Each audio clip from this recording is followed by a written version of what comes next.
Christ is the ultimate concern. That's Paul's point. And I think that this has profound implications for the way we think about mental health. And I'm not trying to make light of this. I know that there's many issues physiologically and psychologically that go into why someone might have mental health issues. I'm not trying to say that there are other methods. There are not other methods that people need to take advantage of if they have mental health concerns. But there's a debate going on in seminaries, and all pastors are aware of this.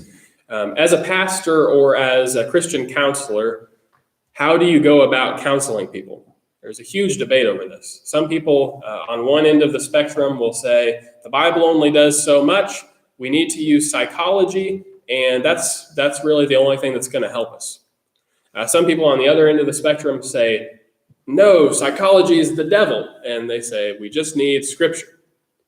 And I think most people sort of find themselves in between, and they say, yes, psychology can teach us a lot, but we have to integrate that with scripture.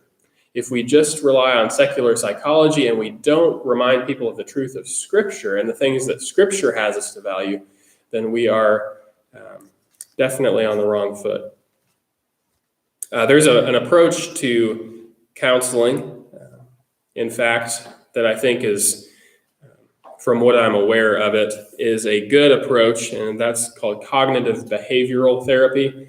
And one thing that I like about cognitive behavioral therapy is that it does not place, certainly not like electric shock therapy or some of these things that you may have heard about, especially more prominent in the past, or even a pill. Take this and you'll be better. But cognitive behavioral therapy says that the most important thing for someone who's struggling with mental health issues is what you think and what you do. Cognitive behavioral. It's what you think, it's the things that you do, it's your habits that will help you through mental health struggles. And that is fully in line with thinking through scripture. And thinking through things like, my happiness is not the ultimate thing. My sorrow is not the ultimate thing. When Christ becomes ultimate in our lives, we find that we can move past many mental health problems that sadly people today just want a pill to deal with.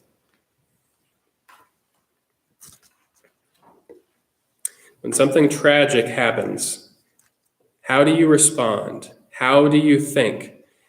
And the culture today, our present culture, would tell us that your ultimate good is your psychological well-being, your psychological happiness. If someone is trying to mess with that, they do not have your best interests in mind.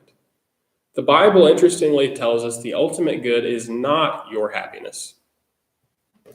It's not your happiness.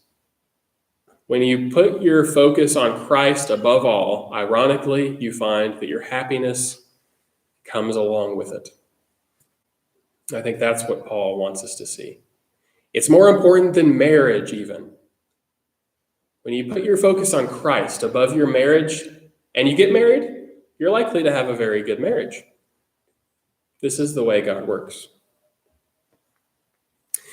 What the world would tell us, our ultimate good is our psychological happiness, appears to help with our love of self.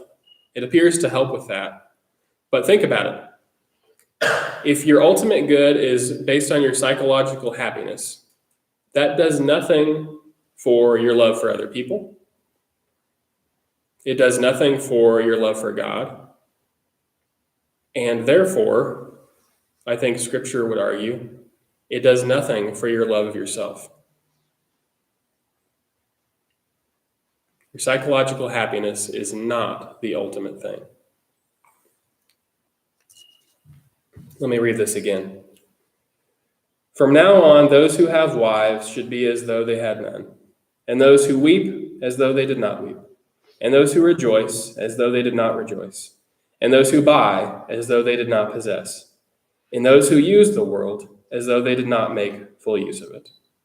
For the form of this world is passing away. There's something more important, folks. Let's put our minds on that.